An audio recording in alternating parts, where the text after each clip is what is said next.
Hey everybody, this is Love Relo, the voice of the relocation industry. I'm your host, Ben Cross. I'm here with Jim Barbour from Awcom and Shelly Bishop from Relocation America International. How are y'all doing today? Great. Good, how are Ben. Happy you? to be here.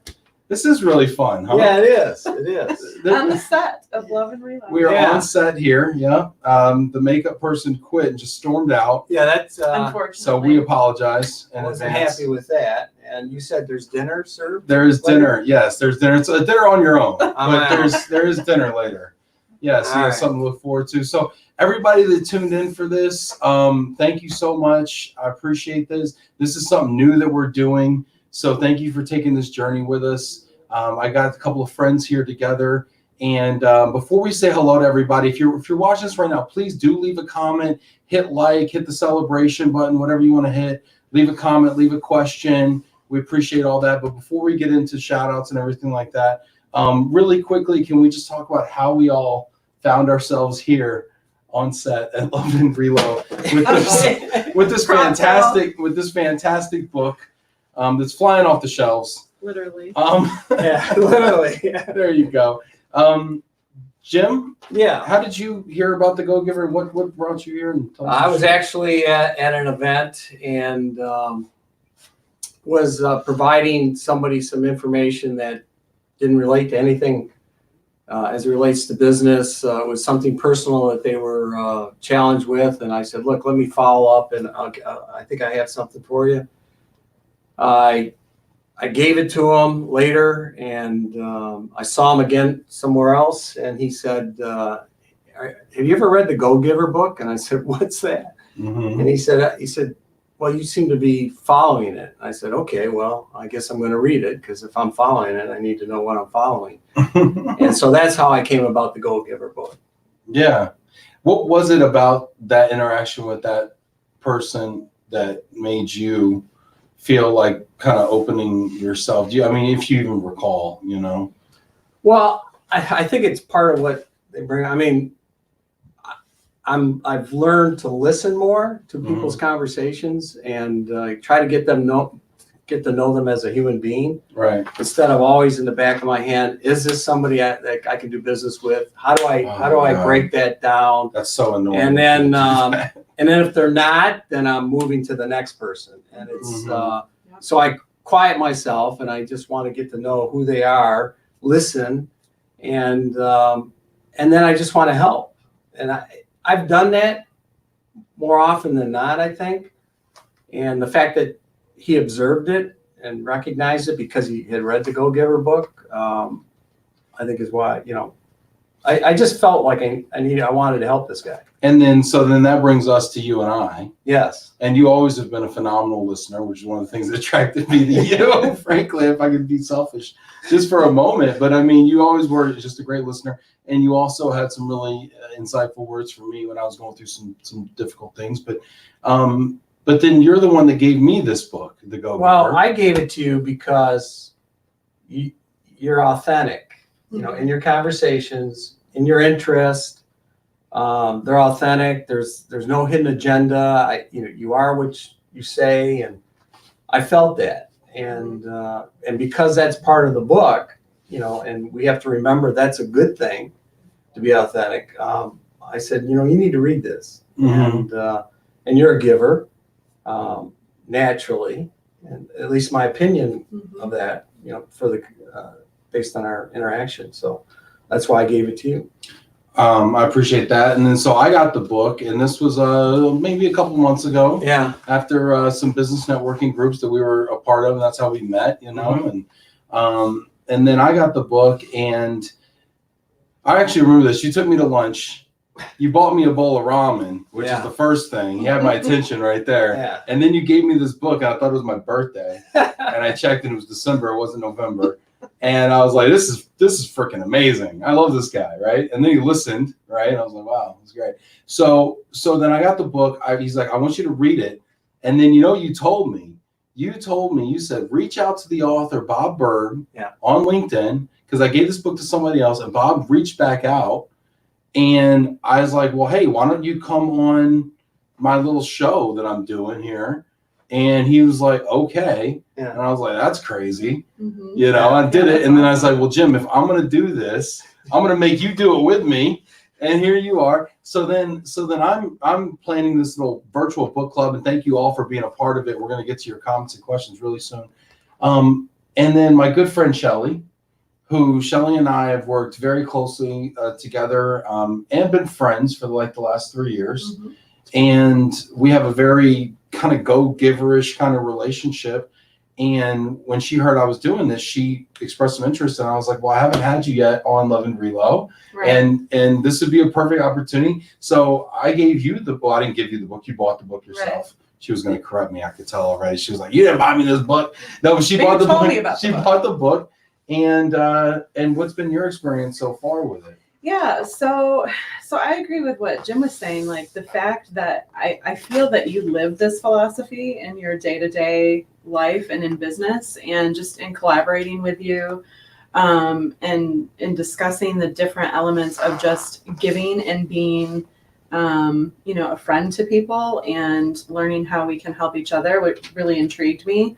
I love to read. I love to read anything, related to our business and industry as well. So I think it's great because I think it's very relevant to our industry, to any industry really. But yeah, I mean, no matter what line of work you're in, I think you can apply these principles 100%. Yeah, you can definitely apply them. But I think, in particular, our industry is about relationships and building connections. And to Jim's point earlier, one of my biggest pet peeves is when you're talking to somebody and like right now when I'm not paying attention when you're to on you. your, when Well, you're on your phone. I'm trying to see if we're actually live on LinkedIn right now. I'm sorry, there's like a little bit of. I know you're I'm working working. the I program. probably have one ear, at least one Shelly, ear on here.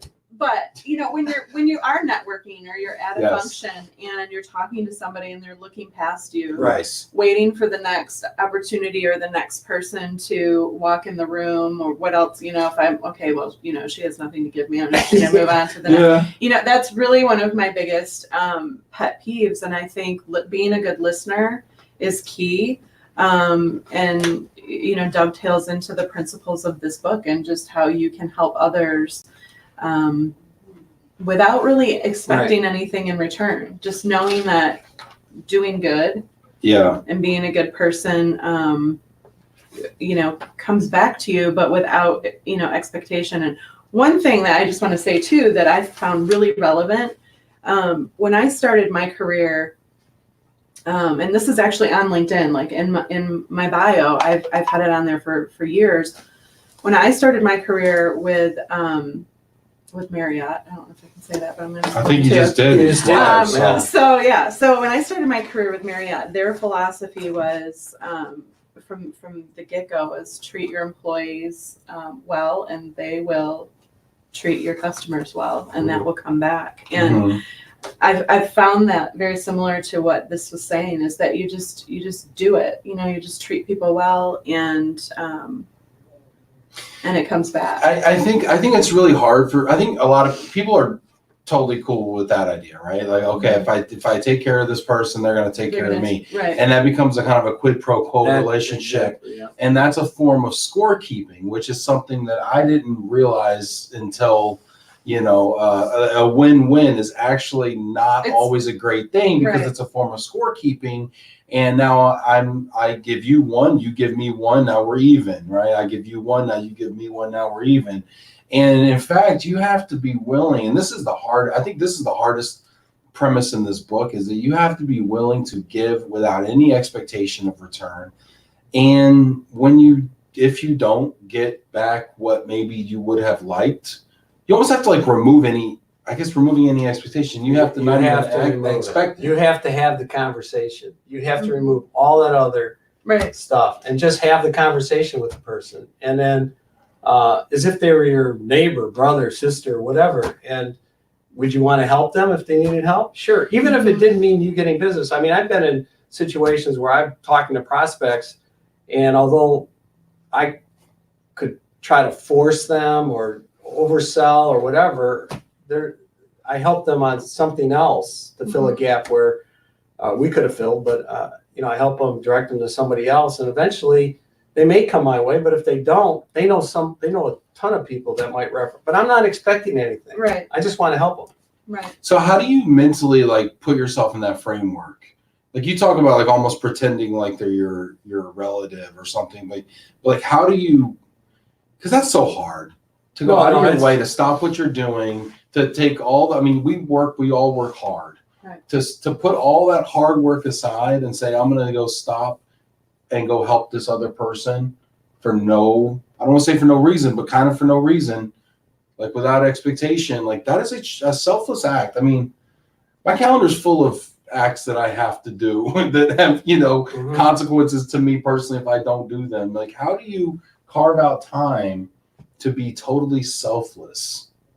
Well, for me, it's if that person's authentic. I mean, if I feel there's a sincerity in that, conversation. Now, if they don't open up or they don't really want to engage in any kind of conversation, well, then I'm not feeling that authenticity. But if I feel that, I just want to help them. I agree. Authenticity. As much as I can. Sometimes, obviously, you can't. But yeah. Right. And I think, it mentions in the book, and this is something that we've talked about for several years in I think in our line of work, but people work with who they like and who they know and who they trust. And if you feel that with somebody, then you just naturally want to help them and you want to help them succeed. Yeah. Regardless of what comes back. Speaking of others, really quick, let's get some shout outs right now. We got about 28 people logged into LinkedIn live watching us, about 5 more on Facebook. Okay. Love to give shout outs. It's like my favorite part. Is giving people shout outs. You never know what kind of comments people are going to drop in here. They might be personal in nature. Somebody called me a teddy bear one time. So you just got to shrug that off. Guys, go ahead and leave comments, leave questions in here. We're going to answer your questions. Love your comments. Shout outs. Let me know where you're coming from as well. Sometimes we get people from the Middle East, people from Europe. Not a lot of people from Asia, probably because it's 4 a.m. over there. All right, here we go. Jennifer Austin, yay, love this book. Thanks, Jennifer. Glad you tuned in. I say thanks like I wrote it. Right. Glad you tuned in. Tomorrow, if you love this book, tomorrow, Bob Berg, the author, is going to be joining us. And send in your questions as well for Bob. We're going to take questions from here as well, and we're going to ask him. So if you like this, you're going to love that, okay? Or maybe you're going to love this and you're just going to like that. I don't know. But tune in tomorrow. Simon Johns, good evening from the UK. Oh, man, the people in the UK, they hit the pub, and they turn this on and have a few. And by the end of it, forget about it. It's great. Victoria McCullough, Ben, I'm still listening to the book. Hey, Victoria, I love you. But what I've gotten so far is how humble these folks are. Sometimes we are intimidated by someone's title or position and lose out on the opportunity to meet someone who may want to help us. I know that's the case with me. I am title awed. Mm-hmm. I think we should talk a little bit about that. Yeah. In fact, the other person I gave the book to, I was at an event and our company was speaking. Yeah. So obviously there's prospects, hopefully in the audience. And I went along and I met this young lady, and she was asking questions, and she probably didn't fit our profile of a prospect. She was a single, startup, and but her energy was contagious, and she really believed in what she was doing, right, and the culture she was trying to create there, and so I followed up with her and gave her some advice, and out of nowhere she reconnected me with somebody that I hadn't met in 15 years. We had an issue when we disconnected, and we fixed that. Oh, that's awesome. And since that time, she was ready to give up on her company. And since that time, she's doing well. She's growing. She's doing well. And I'll continue to. That's exactly what happened there. Now, has anything happened to me? Did I get more business, make more money? Not yet. I don't know if it'll ever come. I'm not expecting it, but she did, from an emotional perspective, fill a gap and I opened the receiving thank yous and stuff. So it's just another thing. Well, think about the impact that you had also on her life and her career. Just thinking, to how that helped you. Well, she said, she had a newsletter she started, and she disguised my name. Oh, really? And gave me a shout out the whole event, how it happened. Nice. Yeah. Have you ever been title awed? Victoria McCullough describes being title awed. That's, Well, yeah, I like intimidated. that. Those I type like- She of said position. in there she was titled off. I mean, not Yeah. in that way. She says, I Oh. thought he was too important. He would never talk to me and everything else. Yeah. And here, you know, it ended up that we did talk. She did say that. Okay. Yeah, I think for sure. Yeah. How do you, I like that. have you term, ever too. gotten over it? Like, how do you get over it? Like, how do you Yeah. get past it? I don't know. I try to just, you know, think that they're just, you know, everybody's same. just the same, and I we're all hate- just people Yeah.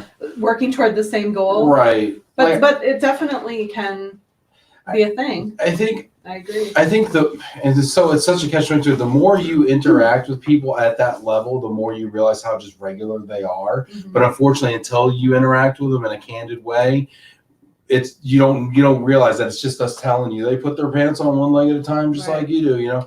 But what I did early on to try to figure this out, because I had this problem also, especially when I was like in my 20s, right, and I'm having to go and Yeah. approach CEOs or whatever, right, is I realized that they eat 3 meals a day, they get 6 hours of sleep, they got kids, they got a wife and kids they're trying to, you know, or spouse and kids they're trying to provide for. They have the same concerns that I have.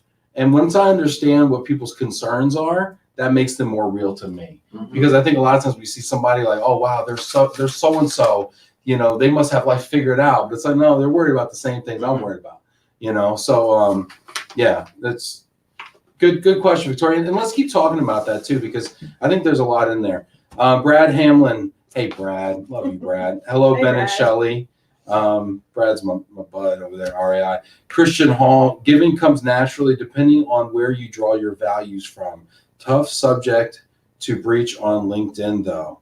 Interesting. From Christian Hall. Okay.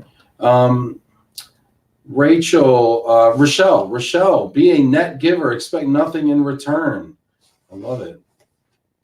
Francine Dreste, hi from St. Louis. I'm excited to read this book. My goal is to definitely be open to everyone and add value to everyone I meet. You know, I think that's a good goal, and I think a lot of us would agree with that. I think what's great about this book is it teaches you the tactics and the mentality piece of it, because The mindset shift that you need to have in order to. I mean, you're probably doing it, but you're not doing it from a business perspective. You're not, you know, you're probably a good person. You know, you give Right. charitable and Right. and so on, but you're not doing it from a business perspective. You think that that's a different world, and the mindset is not. It's the same. You know, we're all human beings. Right. You know, I think as soon as people hit that either business environment, walk through those business doors, or go to a conference. This is going back to what you were saying before about you're talking to somebody at a conference or a networking event, and they're like, "Oh, is that the CEO of Coca-Cola over there?" And it's like, "Hello," Right. you know. But that's I think we go there and we're like, okay, I have to try to win some business, get some leads, fill the pipeline, instead of saying, how can I make the biggest impact possible? Right. Right. And then when you make a big impact, things like what you described happens, where then she introduces you back to a client you used to have your repair relationship. Things happen because you made an impact. Right. A ripple is created, and that ripple may move a boat somewhere that you didn't even know existed. Right. You know? And a lot of times it's not, you know, when you have those interactions, you're not asking for anything. Mm-hmm. Because if you take that luggage off, like I'm Mhm. expecting something back, or Mm-hmm. What is my ROI? what is on my this? ROI? What is my ROI? I Which hate really, that question. I know. I do too. And it's when such you an find old out- school way of thinking. Yeah, and when you find out and you're engaging with somebody, and the conversation is real, and you're asking questions not to probe them to get them to doing business with you, but probe them Mm-hmm. to talk. Mm-hmm. They sense the same thing, and then pretty soon your relationship is starting to build on a trust. You know. Right. Absolutely. I want to get through these shout outs, and that brings me, oh man, I got so many questions. So many good. So we're going to go through, just so everybody knows, I want you to hang in there, and I want you to tag people in the comments if you think this is a conversation that they'd be interested in, or if they need to hear it. Please just go ahead and at their name in the comments, whether it be on Facebook or on LinkedIn. Please do that, and then they can actually tune in. We're going to go through the 5 laws within they're actually called the 5 laws of stratospheric success. You might have oversold it just a modicum. Yeah. Perhaps the 5 laws of stratospheric success. But no, we're going to go through those 5 laws, let you know what they are, what they mean, how we've applied them. We're going to keep on through our shout outs here. And thanks everybody for tuning in. Go ahead and tag somebody that needs to hear it. Hit that like button, hit that celebration button, smash those. Let us know that you're out there watching. Stephen Meyer, Arpin driver, another household goods driver out there. Appreciate you. Kurt Bluebaugh from Ward North American Phoenix. Jennifer Austin, put other interests first. Yes. Brad Hamlin, the key is to offer assistance and do things for others, even if and when there is nothing in it for you. Yeah, you're right, Brad. Jennifer Austin, LOL, Jennifer Austin. I have it on my calendar for tomorrow. Awesome. Doug Powers, giving for a living. Ooh, I like that. That's a good one. Giving that. for a living. All right. Preach, Doug. Okay. Simon Johns, I've paused Lock and Key to watch this. Well, tell what's his name to copyright that. Given for a living, Doug Powers. Yeah, Doug. Give that you might want to copyright that. Yeah. Simon John says he's paused Lock and Key to watch this. Does anybody know what Lock and Key I is? think that's a new show. Is it a new show? On one of the streaming channels. Okay. I don't know, but All that's right. Well, thank you, Simon. That I is appreciate funny. it. Francine, I like the phrase title all, and I have felt that way. Yep. Simon John said he got a little haha. I go, okay, I love the thought. How can I make the biggest impact? That is awesome. It's the show is brilliant, but this is epic. Wow, we should be streaming on Netflix. This is great. A couple other folks here. Let's see, Eric Bishop. I know this guy. Oh yeah. This guy texted me and him. told me to put my phone down. Thanks, Eric. Appreciate it. The Go-Giver concept is also embraced, although worded differently in networking groups that work. For example, personally, I was a member of BNI, which promotes the idea that givers gain. Sometimes it would take a dozen referrals before someone was able to return the favor. But depending on the nature of your business, that one referral could become a core customer, quality versus quantity. Yeah, I think that's a great point. It is. No, you never know where it's going to come from. But the key is you're not expecting it. Yeah. Right. Yes. And then it just happens. And then it just Right. happens. So you're also never disappointed. Yeah, you're never disappointed. You're never like You know? waiting for, well, I've given Jim 5 leads. How come he's never given? Because I mean, that is what BNI does, keep score. Right, right. They There's do a track score. it, which is effective in getting people to give leads, but it also reiterates that scorekeeping mentality. Yeah. Let's see. Getting rid of that scorecard is what Yes. you got to do, because Yeah. then you're sincere when you're offering help, Absolutely. and the receiver sees that. I mean, if you're trying to fool somebody, you're not going to do it. Well, and to that point too, there was an interesting question that was here in the book that I found kind of contradictory to what the book is teaching. Where they mention my business is still small and struggling. How do I implement this, or how do I do this without giving away the store? And then there was. Well, you know what I would say to that, right? If somebody has a question, my business is still small and struggling. How do I do this without giving away the store? Well, what you're giving away is something that costs you nothing. Right. It's a sunk cost. It's your time. Right. It's your time and effort. And frankly, if you have a struggling business, people probably aren't paying you very much right now anyway for your time. Right. So your time is cheap. It's give it away. There are things that can't be purchased, and I just thought that was interesting, because it's like, okay, you're obviously not getting the concept of the whole book. You're still looking at it with that expectation of, well, I've been doing this and I've been following the laws, Well, but nothing's coming back. Here's to an me. example. It's a scorekeeping. It's just, you do business with this gentleman here, right? Yes. I have a name, Jim. Yeah. And he didn't have to give you this book. Right. I did. That's right. Oh, she bought it. Yeah, I did buy it, but he did tell me The whole that. premise goes But- to crap. But he did tell me. No, that. but I did. But it was Yeah. sincere, right? Yes. I mean, and it's providing value to you that, might help you, but he's not asking for anything. Right. Absolutely. So it's the time and the effort and the thought, really. Right. And you know what I think too about, using that same kind of analogy or same example, right? It's like, so we give somebody a book, like a book, right? Books are a great example of this, right? We give a gift of a book of knowledge, right? And it's so valuable, or can be, depending on how receptive the person is. And we'll talk about receptivity, right?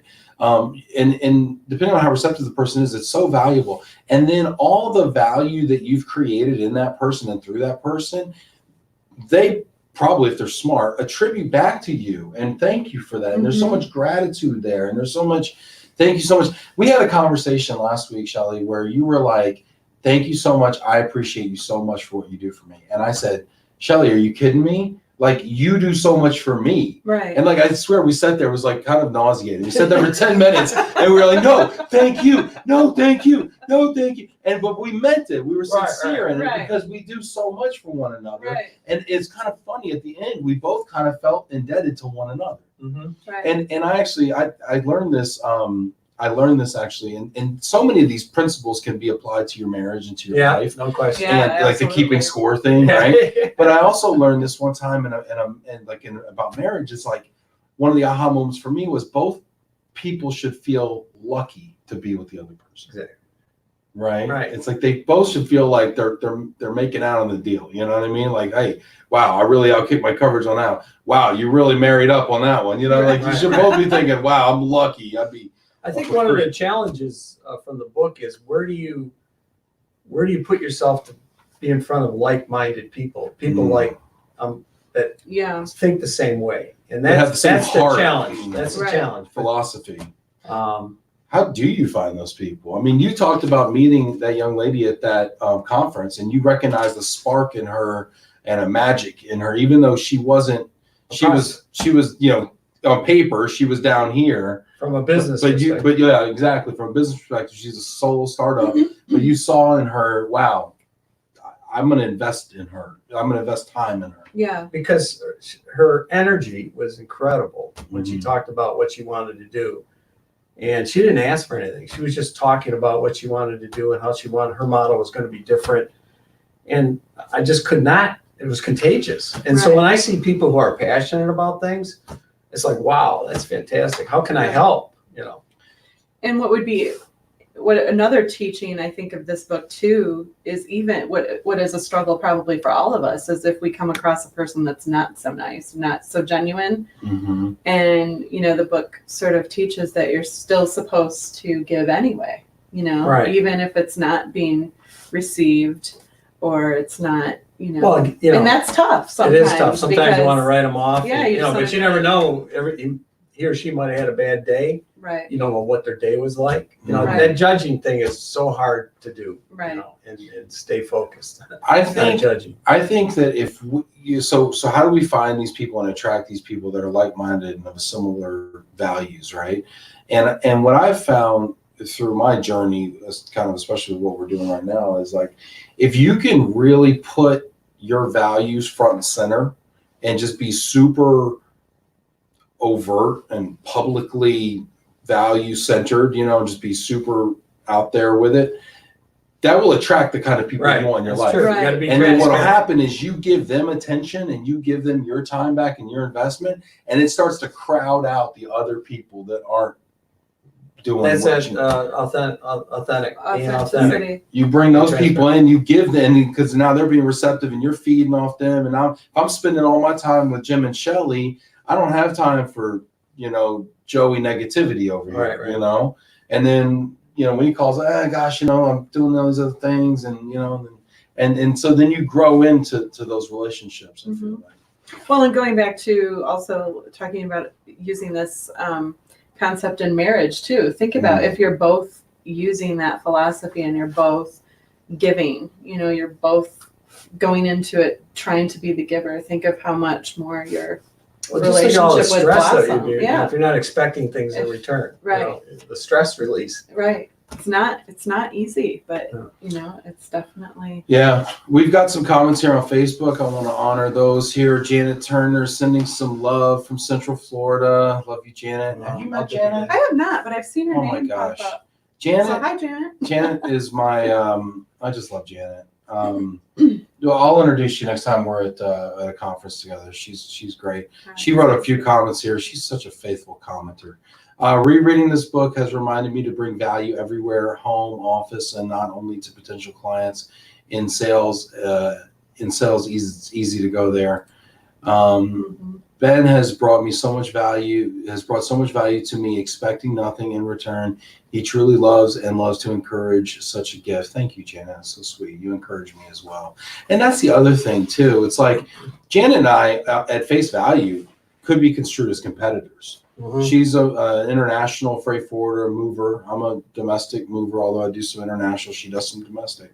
But we choose to focus on, we have a lot in common spiritually, right. And our hearts are very similar, kind of like what you were describing before. And she, I just kind of gravitated to her light, because she let her light shine. And I think that's the key, right? You got to kind of let your light shine. And then I was gravitated to her light. And then we kind of just spent a lot of time having these types of conversations and stuff. And we just kept going deeper and just kept opening our hearts to one another and kept going deeper. And she's encouraged me in so many ways. And of course, she calls me a mentor of hers. Oh. She's over 60 years old. She calls me a mentor of hers. But yes, she mentors me as well. So we just have a beautiful relationship. And I don't know. I could talk all day. I'm blessed beyond measure. Exactly. Some people are very unapproachable. We talked about this, loving the unlovable. Mm-hmm.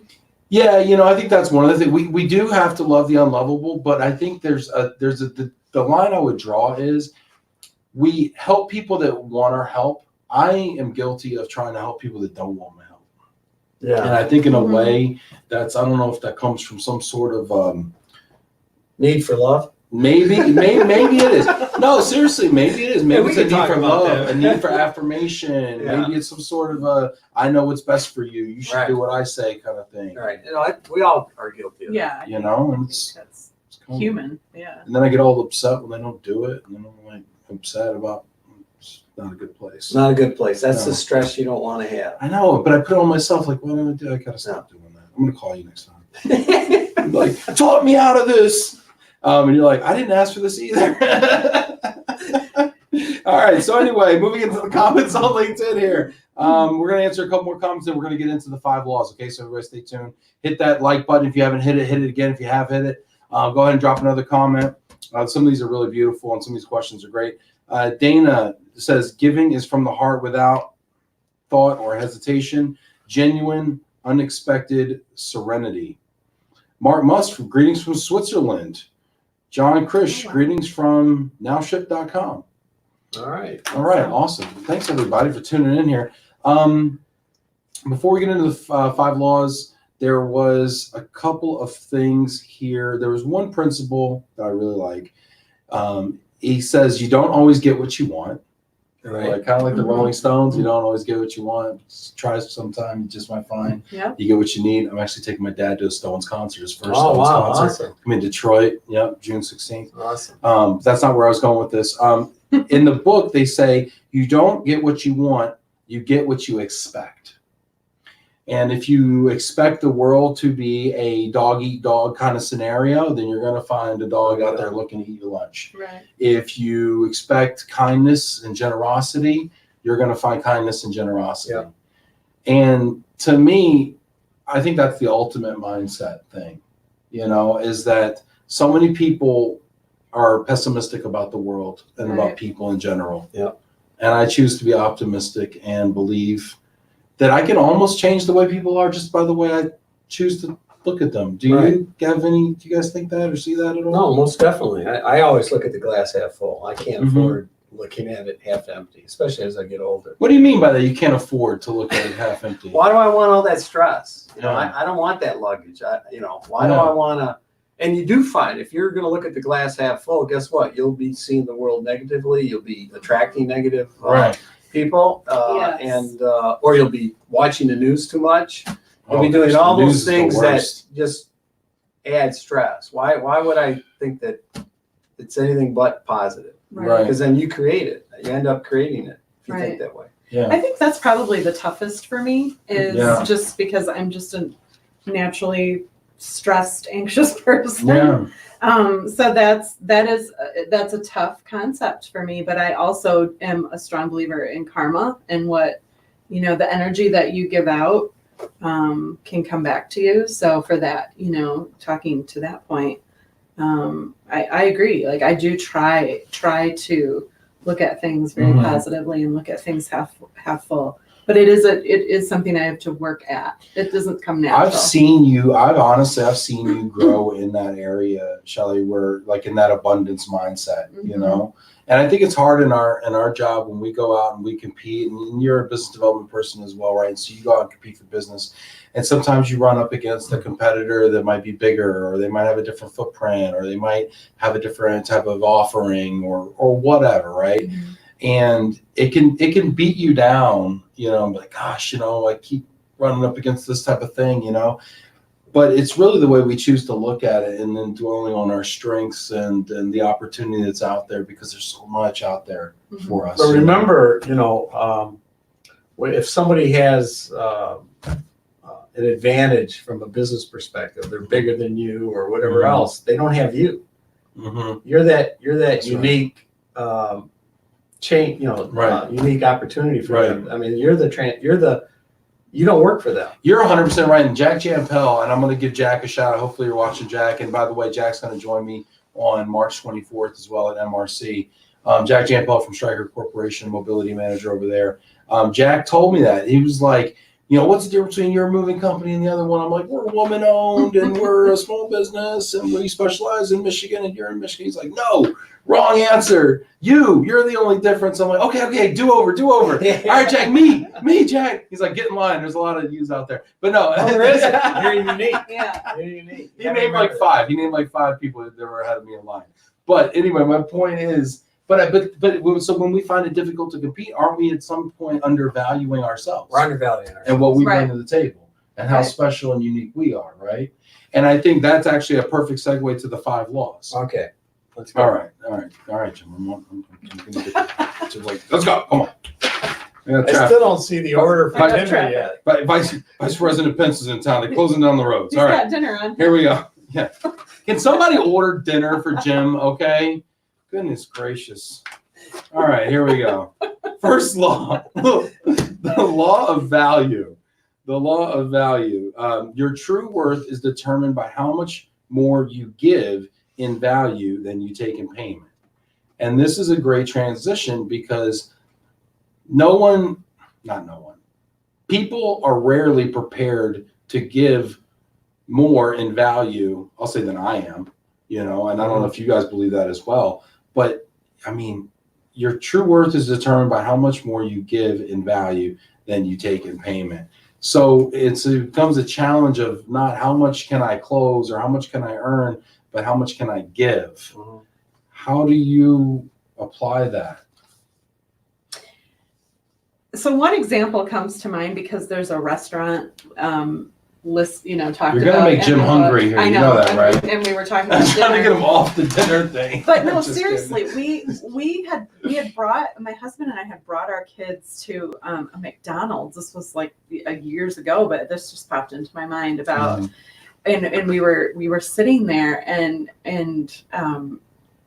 just just McDonald's, just fast food, and but it was such a cute little decorated McDonald's with all these, little whatever season it was, just all the themes. And then they actually, the workers were coming around like taking food and taking a tray. It was like a full service. Just one of those with the piano guy. I feel like there's a piano. No, there wasn't a piano, but it was so funny because I thought, this is just McDonald's. Like, why are they doing this? But it's the same quarter pounder or whatever. Right, but you're thinking, okay, if I was going to take my kids to this one or to one, a mile down the road, I'm going to go here because they're so nice and they're just going the extra mile. And I think, it just, again, nothing fancy, but they were adding way more value. They were adding value and it costs nothing. And if I'm thinking about that store versus another one, then I'm going to choose that one because they were just, they were adding value. So that's how I would apply it. Yeah. Yeah, it's not, your company's not going bankrupt. I mean, you should Right. obviously price things out so that you stay profitable, but it is about going beyond just that payment, and sometimes just being human to them. I mean, Right. you know, and just being that person they could call and hey, what do you think of this, Ben? It doesn't have to be it has to do anything with your business or anything. Right. So if they feel comfortable with you and you feel comfortable with helping them, however you help them, whether it's educating them on something that they need, an industry trend or something they should be aware of that might help them that has nothing to do with the services you provide, that's the extra value. That's thinking about them in that way, not how much more money can I get from them. Right. Mhm. The money will come. Right. One of the things I've been enamored with and I've been trying a lot, nobody's ever taken me up on it, and I talk about this all the time because I'm just dying for somebody to say, you've come the closest of anybody I've ever known to take me up on this, is I tell people all the time, I tell clients like, okay, you know, if you want to give me 300, 500 moves a year, say you want to give me 500 moves a year. If you give me 500 moves a year, that's way more than I'm probably going to go out and book with anybody else. I will quit doing everything I do right now on a daily basis if you give me this account, and I'll just come work for you. I'll just come work for you. What do you want me to do? You want me to design some policies? Okay, cool. You want me to call your transferees and do surveys over the phone? I'll do that too. You want to take the day off? I got you. I'll check your email. Don't even worry about it. I got nothing else to do. If you give me a piece of business like that you control, like I'll just come work for you for free. And I'm pretty highly skilled, and I'll come do that for you. Nobody's ever taken me up on that. Right. But like, I got nothing else to do. No, most guys, they take that business, they go play golf 4 days a week, and then they take Friday off. But because I But I know would you, do Ben, if I was your client, I know I'm going to get that anyways. Yeah, you are. Yeah. But you gotta buy something eventually. I mean, come on, Jim. You keep stringing No, me along. I'll buy something, no question, but I'll get everything else too. Well, it's true, and I do. I try to provide. I always call it insane amounts of value. Mhm. I want to provide insane amounts of value to the point where I'm you're just like calling up and saying, how are things going? Not from a business perspective. How are you doing? How's the kids? personal value. Personal Right. value. How about that? That's Right. that's Great great. point. That is great. Cool. All right, first law down. First law down. We're so close to dinner. All right, this is great. All right, second law here, the law of compensation. All right, you watching them out there in TV land are gonna love this one. The law of compensation states your income is determined by how many people you serve and how well you serve them. Your income is determined by how many people you serve and how well you serve them. This is what gets interesting to me, because this is about scale, Mm-hmm. right? Because like, for instance, right, I'm like adding insane amounts of value to my son Danny, right? Doesn't move the needle much for me from a compensation standpoint. Okay, sorry Danny, if you're watching this, it's nap time. I'll be home for dinner soon. But you know what I'm saying? But then it's like, okay, but then you can use tools like what we're using right now to provide value to so many people out there. You know, if we're fortunate, this video might get 2,000, 3,000 views. Have we impacted and planted a seed in that many people? Mm-hmm. That's what gets me really excited. Well, we just do one, we're doing good. Yeah. Right. Well, I know. Danny doesn't pay the bills. We already covered that. But like, but yeah, but yeah. I mean, I love. I've the got to idea of believe casting a Danny broad gives you net. compensation. He gives me hugs and Gives you kisses. But priceless. even, Yeah, those are Right. priceless. So, you know, come on. yeah. Yeah. What do you He's expect? almost growing out of that now. I got to get it from the other one now, Steven. But anyway, but yeah. So your income is determined by how many people you serve and how well you serve them. Have you seen that? You want to speak to that law at all? I think that's the one that referred. I didn't reread the book, so I think that's the one that says most people, entrepreneurs, let's say, first look at how much money they can make Mm-hmm. versus how many people they should serve. That should be the first question. Right. And so, whatever you're doing, are you serving somebody? And then it's okay. Can I make a profit out of it? Or they always normally start from the profit and then back into the serving aspect. So. Mhm. And if you're serving something, then you must have a passion for it. If that's the way you approach it first, if you have a passion for it, there's no question you're gonna succeed. Right. I think agree that's with key that. too. Mhm. And Loving what you do. yeah. And that's oftentimes a way that you can go back to how you add all the value is find something you're passionate about that may not even be within the job description, the scope of work, or what I would expect to get from you. Like, let's use our relationship, Jim. You know, I mean, you provide outsourced IT services, right? Okay, cool. But then you give me this book that I read that changes my life and makes an impact on me. Mm-hmm. That is totally outside the scope of what one would normally call you for, right? Right, no question. You know what I'm saying? Same thing with, frankly, these that I'm doing, right? I mean, Right. this is not what a mover's supposed to do. Right. You know, it's like, okay, well, how do you go outside of the scope so that you're adding those 10x kind of value? So there was a quote in this chapter regarding the law of compensation, and I think it's interesting. She was dealing with this problem in her head. She was in the parable, and this was written in a parable form for those of you who don't know. She's the CEO of a learning company that makes toys and software programs for kids and things, right? And she struggled with the notion that she can be wealthy and can serve, you know, and that those two things aren't mutually exclusive. She grew up believing that you could either be rich or you can serve, but you can't do both. Yeah. And you know, that I think is a interesting mindset. That's actually something I want to ask the author about. But I wanted to know how you guys feel about that concept. Can you be rich and serve? Go ahead. Jim? I think it depends on what you define as wealthy. Right, I was gonna say. I guess, you know, if you're going to make a ton of money, you know, what is wealthy? Is wealthy just $10 million. $10 million? You have $10 million in the bank. Can you serve? If what I serve provides value to whoever it is, yes, it's just going to come. And that's so you really got to define what you're doing and how you serving people, and then $10 million will come. Mm-hmm. Mhm. I mean, there's a lot more to that, but Yeah, I mean, I look at it. but if let's say as- it doesn't come to $10 million and you're passionate about what you're doing and serving, if I'm at 9.5, I'm not going to split. I'm not splitting hairs with you, Jim. You know, I mean, I'm still buying lunch. I look at it as, honestly, I look at it as I want to make a lot of money in my life, right? because I believe I'll be a good steward of that money, Okay. and it will enable me to serve even more people. Right. You know, some of the things I want to do is I want to own companies someday so that I can employ people and I can build their lives and build their If you're families. that successful, and I'm sure you will be, Mhm. then you'll have to keep rereading this, because success is your worst enemy. Mhm. You know what I mean? Mm. Success is your worst What do you enemy. mean by that? Meaning you can get caught up in overinflated self-worth. You Mhm. start Yep. thinking you're more than what you are, and you forget what got you there. Mhm. Yep. You forgot the serving aspect, of it, Mhm. and you were starting looking for win-win scenarios. Mm.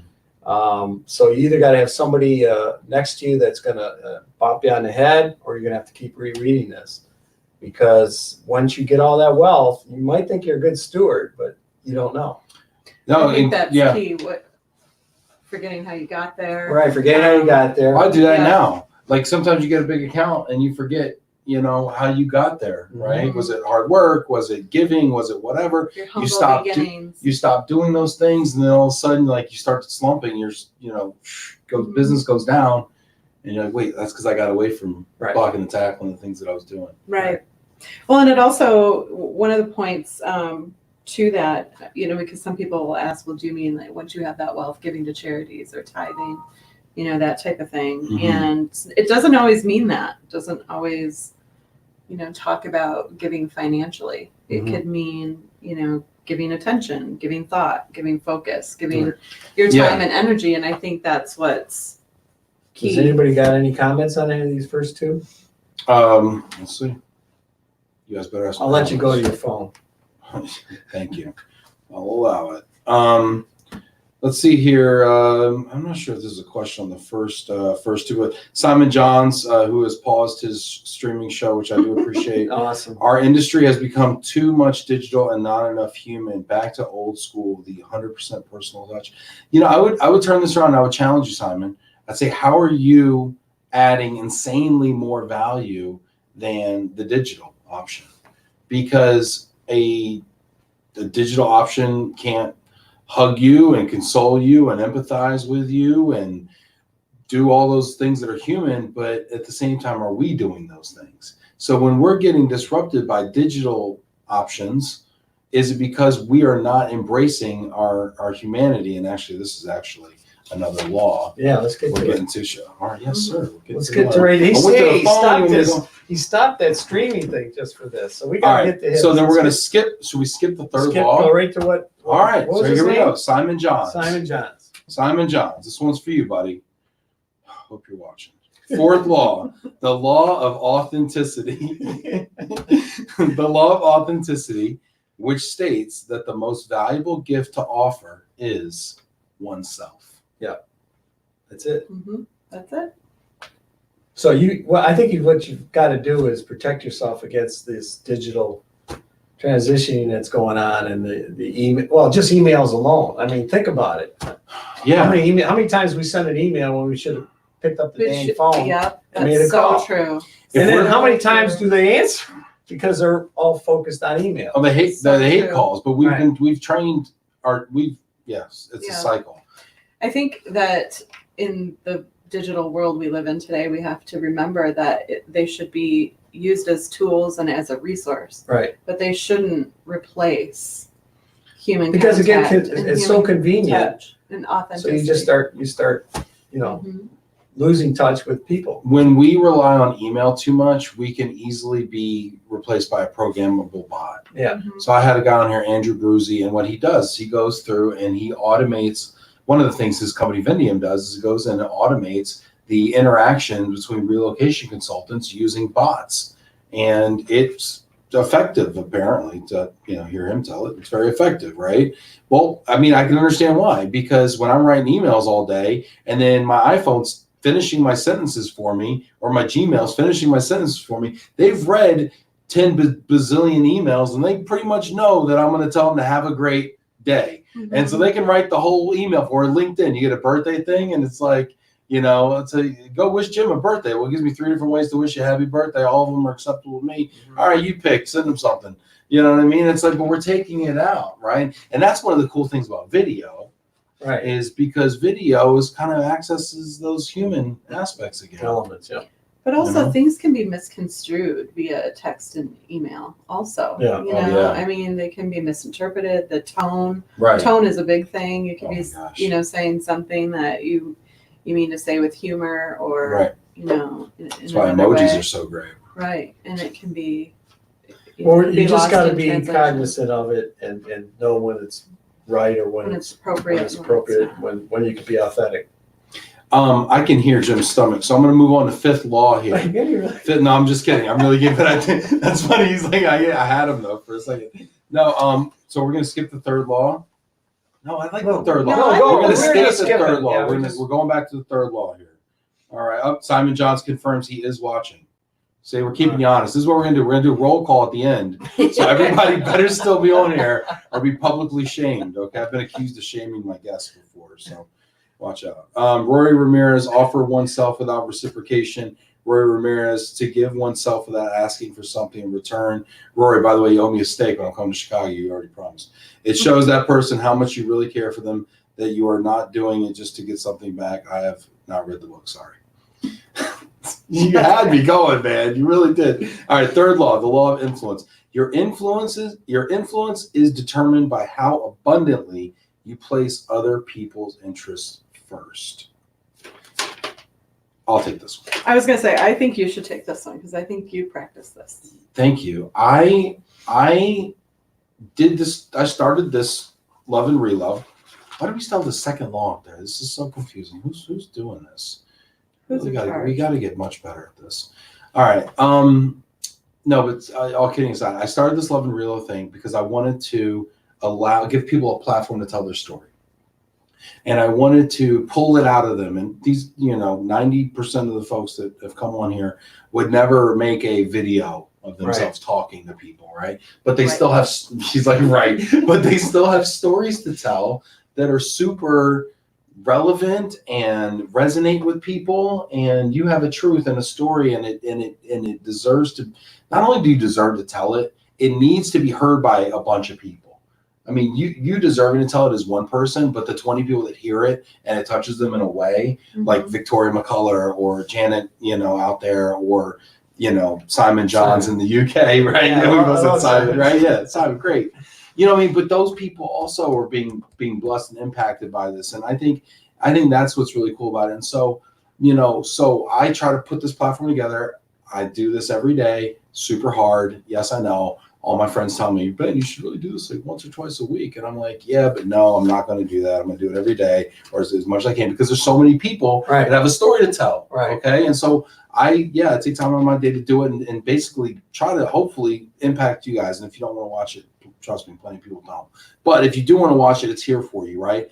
And then the other thing is, whenever I get nervous about it, because I get nervous before I do every single one of these, but whenever I get nervous about it, I realize, Ben, you're thinking about yourself. Yeah. It's not about you. Right. It's about these people. Right. They need to hear about the Go-Giver. They didn't read the book, Rory, so they need a little Cliff's Notes, right, in a funny little accessible fashion, because they're not going to read the book, Rory. I get it, Hey, the book's an easy read and it's quick. It is. And the print's fairly large, so I love it. Yeah. So anyway, so this is about so whenever you feel nervous or whatever, you get in your own head and you're feeling not great about yourself, it's probably because you're thinking about you and you need to be thinking about the other person. Right. Exactly. Yeah, that's a good point.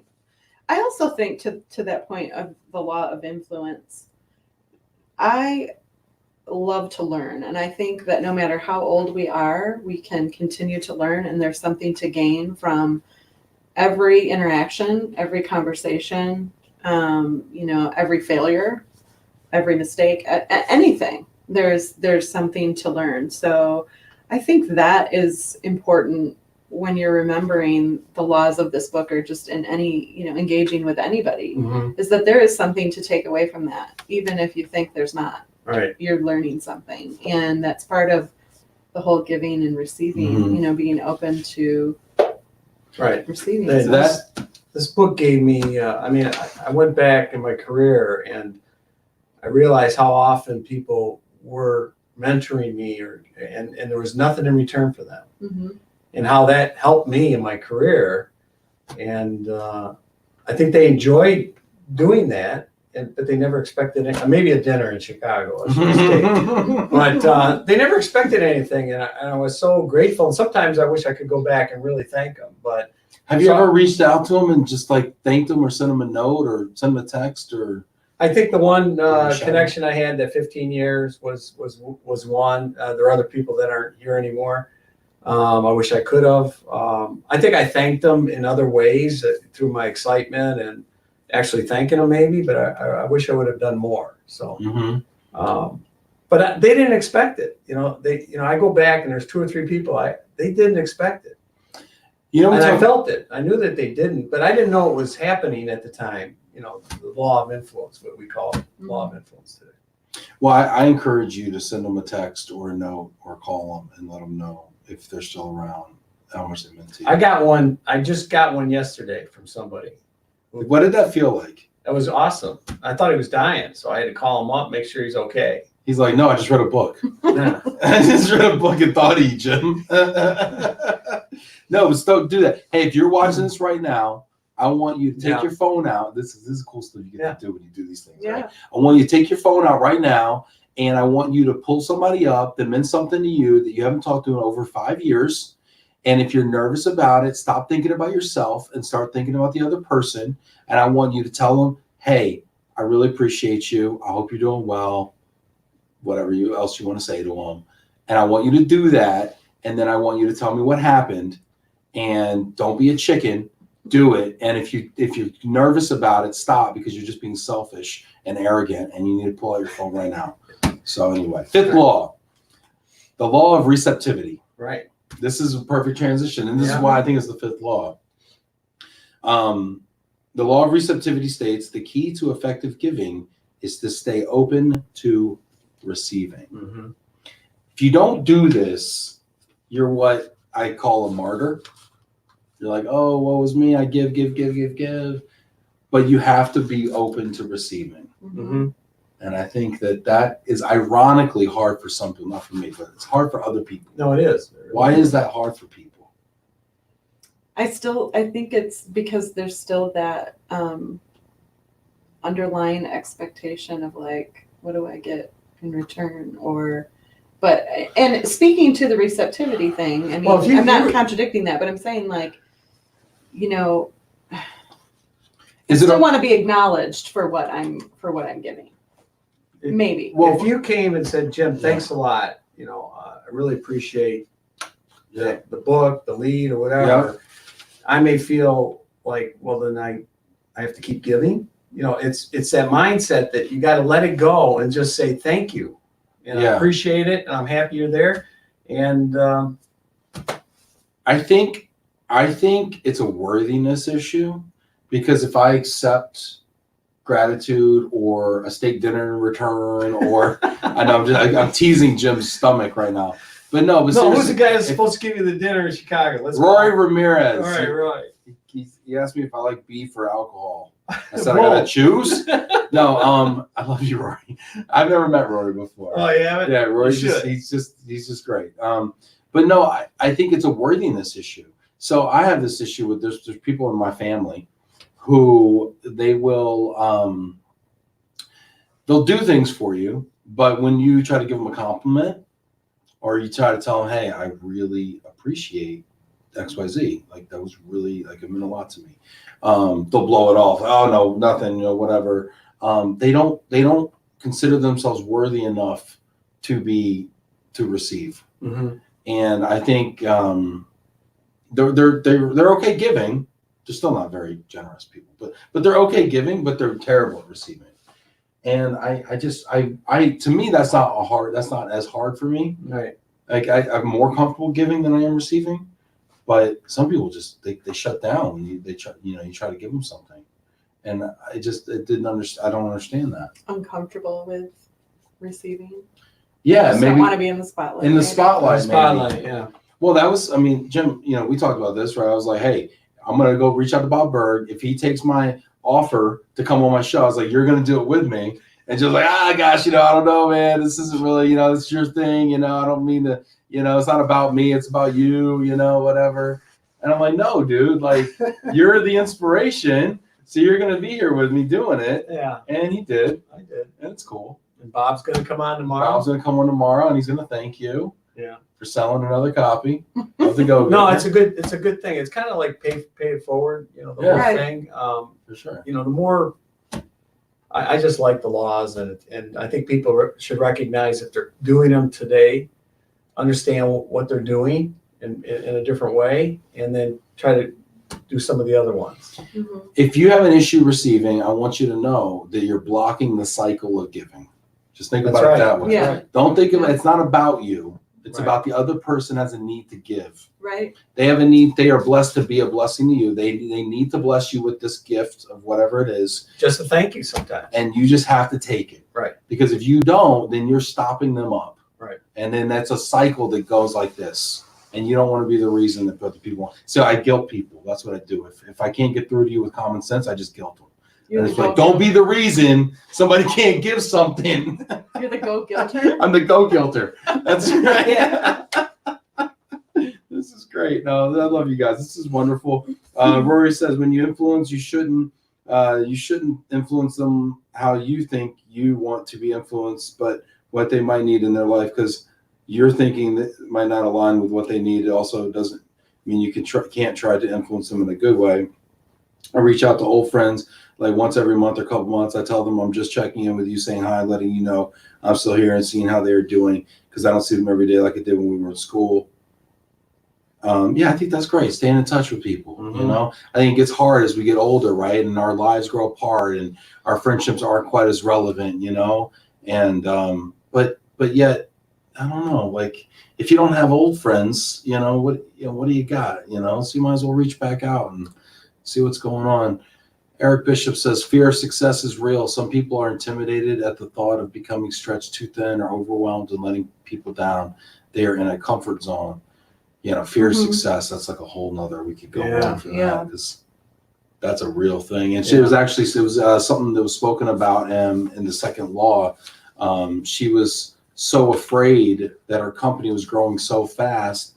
And he said to her, are you afraid that you're going to drop some balls and screw it all up? And she's like, no, I'm afraid that I'm going to be wildly successful, you know, beyond my own comprehension, and what that's going to require of me, and How it's going to change. how it's going to change my life. And I just don't know if I want to be that person or not, you know? Right.